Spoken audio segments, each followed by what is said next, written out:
Magandang gabi po, Luzon, Visayas at Mindanao. Tahasang isinangkot ni dating Congressman Zaldico si Pangulong Bongbong Marcos sa mga budget insertion nang magsalita si Ko sa unang pagkakataon mula nang pumutok ang flood control scandal. Sa pamamagitan ng isang video ay itinuro ni Ko ang Pangulo na siyang nag-utos umano sa kanila na magsingit ng 100 bilyong piso sa budget. Ipinarating umano yan sa pamamagitan ng Budget Secretary at batid din ni dating House Speaker Martin Romualdez. Si Romualdez umano ang pumigil sa kanya na magbalik bansa. Nakatutok si Tina Panganiban Perez. Sana po ay hindi nila ako mapatay bago ko mailabas ang lahat. Halos 4 na buwan mula nang umalis ng Pilipinas. Ngayon lang muli nagpakita si dating congressman at dating House Appropriations Committee Chair Zaldico. Bahagi ito ng video na pinadala ng dating staff ni Ko sa media at pinost sa social media accounts ni Ko. Hindi malinaw kung kailan at saan i-record ang video, kung saan idinawit niya sa kontrobersiya ng budget insertions sina Pangulong Bongbong Marcos at kanyang pinsang si dating House Speaker Martin Romualdez. Sabi ni Ko, 100 billion pesos na budget insertion sa 2025 budget ang ipinag-utos umano ni Marcos. Di niya direktang kausap ang Pangulo. Bagkus, pinaabot daw ang utos sa pamamagitan ni Budget Secretary Amenah Pangandaman. Nagsimula ito nung tumawag si Sekmina Pangandaman sa akin nung nag-umpisa ang BICAM process last year, 2024. Ang sabi niya, katatapos lang ng meeting nila ni Pangulo at may instructions na mag-insert or magpasok ng 100 billion worth of projects sa BICAM. Sabi raw sa kanya ni Pangandaman, pwede niyang kumpirmahin ito kay Presidential Legislative Liaison Office USEC Adrian Bersamin dahil magkasama raw sina Bersamin at Pangulong Marcos sa isang pulong ng araw na iyon. Tinawagan ko po agad si USEC Adrian Bersamin at tinanong ko kung may instruction nga ba ang Pangulo na magpasok ng 100 billion during their meeting. Ang sabi niya ay totoo nga po. Right after our conversation, tinawagan ko po si dating Speaker Martin Romualdez at nireport ko ang instructions ng Presidente to insert the 100 billion projects. At sinabi niya sa akin, what the President wants, he gets. Ang listahan ng mga proyekto, binigay raw sa kanya ni Bersamin sa isang pulong sa Aguado Building sa May Malacanang kung saan kasama rin sina Pangandaman, Romualdez at DOJ USEC Jojo Cadiz. Kasama rito ang mahigit 81 billion pesos na halaga ng construction at rehabilitation ng ilang kalsada, slow protection structure, flood mitigation structure at flyover. May hiwalay ring listahan para sa halos 19 billion pesos na alokasyon para sa iba't ibang programa, gaya ng coconut planting, sitio electrification, housing, at ASEAN Summit and Meeting sa 2026. Tinanong ko po si USEC Adrian kung saan galing ang listahan. Ang sagot niya, galing kay PBBM mismo at binigay niya ito mula sa brown leather bag.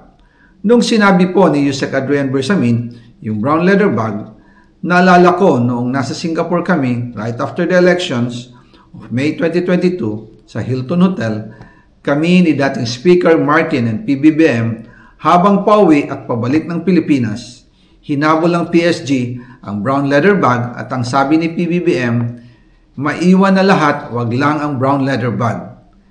Kaya naniwala ko na utos talaga ito ng Pangulo. Matapos ang ilang araw, sabi ni Ko, tinanong niya sina Romualdez, Pangandaman, Bersamin at Cadiz kung pwedeng 50 billion pesos lang na halaga ng mga proyekto ang ipasok sa panukalang budget. Dahil kung buo raw na isisingit yung 100 billion, mas malaki na ang budget ng DPWH kesa edukasyon. Nakasaad kasi sa konstitusyon na laging pinakamalaki dapat ang budget para sa edukasyon. Ang natitirang 50 billion, kung pwede anyang ilagay na lang daw sa unprogrammed funds, total Office of the President din naman ang nagpapalabas ng unprogrammed funds. Pagkatapos ng isang araw, tinawagan ako ni Sekmina at sinabi ang mensahe ng Pangulo. Ipasok ninyo yan dahil pinangako na sa akin ni Speaker Martin yan at hindi na pwedeng baguhin. Kumbaga, ang utos ng hari hindi pwedeng mabali. Again, I informed the Speaker and asked clearance about the instructions ng Pangulo. At ang sabi niya, wala tayong magagawa. Kaya po nagtataka ako kung bakit sinasabi ni Pangulo na hindi niya makilala ang budget, samantalang lahat na binawas at dinagdag sa mga ahensya ng gobyerno ay humihingi ng approval sa kanya si Sec. Mina Pangandaman. Ayon kay Ko, handa na raw siyang isiwalat ang lahat ng kanyang nalalaman. Hindi na ako mananahimik, ilalabas ko ang lahat ng katotohanan.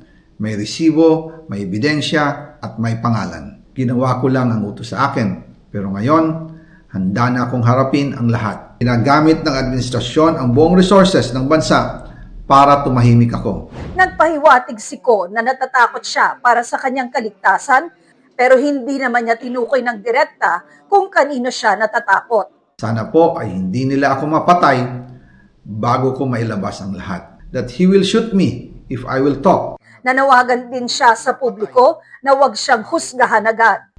Para sa bawat Pilipino, alam ko na buo ang galit ninyo sa akin ngayon.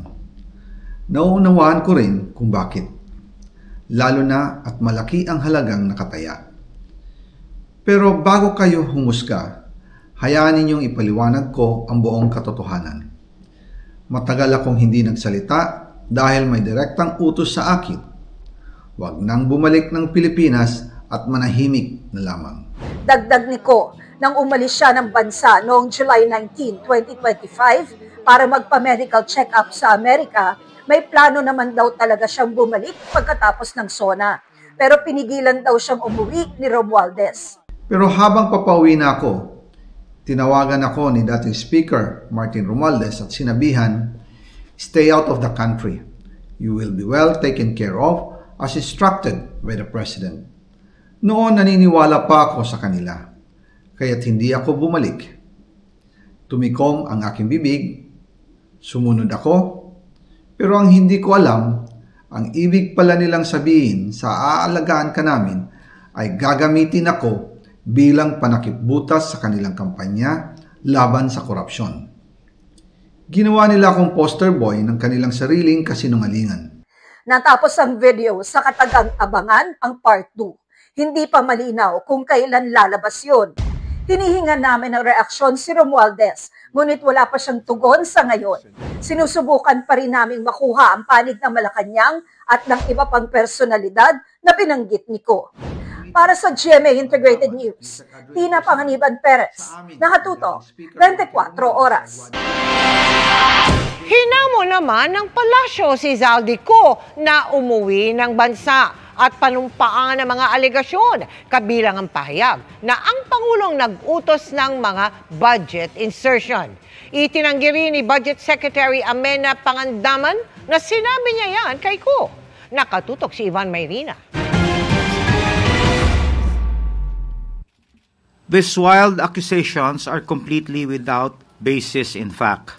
All the charges leveled against the President are pure hearsay. Let us not forget President Marcos Jr. himself exposed all these flood control anomalies to ensure that the guilty are brought to justice, the stolen wealth recovered, and the system is fixed. Zaldico should come back to the country and sign everything he said. Yan ang hamon ng Malacanang kay dating Congressman Zaldico na direktang inakusahan ng Pangulo na nag-utos umano na magsingit ng 100 billion pesos sa halaga ng mga proyekto sa 2025 budget.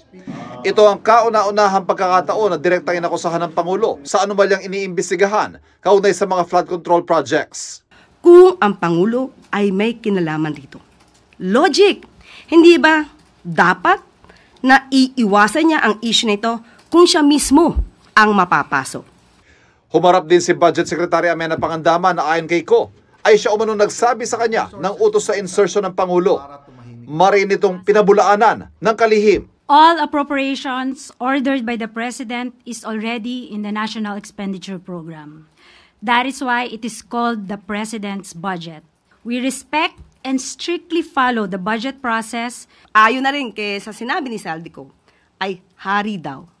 Bakit po kaya sa insertion pa ilalagay 100 billion pesos kung pwede naman po itong isama mismo sa NEP? Tingin ng palasyo, ramdam na raw ni Ko ang mga ebidensya magdidiin sa kanya sa mga anomalya sa flood control projects at ang kanyang inilabas sa pahayag, paraan para umiwas sa pananagutan. Dahil lumiliit na ang mundo ni Zaldico, kailangan niyang umiwas at iiwas ang sarili at mag-name drop kahit walang katibayan at laway lang ang puhunan. Siya ay magtatahi ng maling kwento laban sa ibang tao.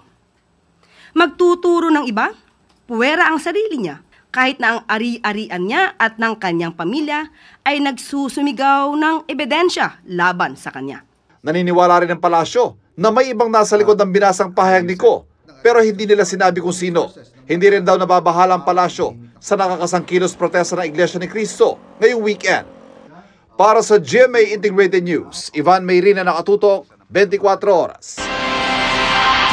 Hindi naman basta magagamit ang mga pahayag ni dating Representative Zaldico sa video ayon po yan sa Justice Department. Ayon sa tagapagsalita nito, magagamit lamang ang naturang video statement ni Ko kung isasama ito sa kanyang counter affidavit. Maaari rin itong magamit kung isusumite bilang ebidensya o isasama sa isang complaint. Sa ngayon, uusad-an nila ang investigasyon batay sa mga hawak na nilang ebidensya. Para naman sa Independent Commission for Infrastructure, ICI, bago sila gumawa ng hakbang, ay maingat muna nilang pag-aaralan ang mga binanggit ni Ko sa video. Gayon din ang mga naisiwalat sa Senate Blue Ribbon Committee.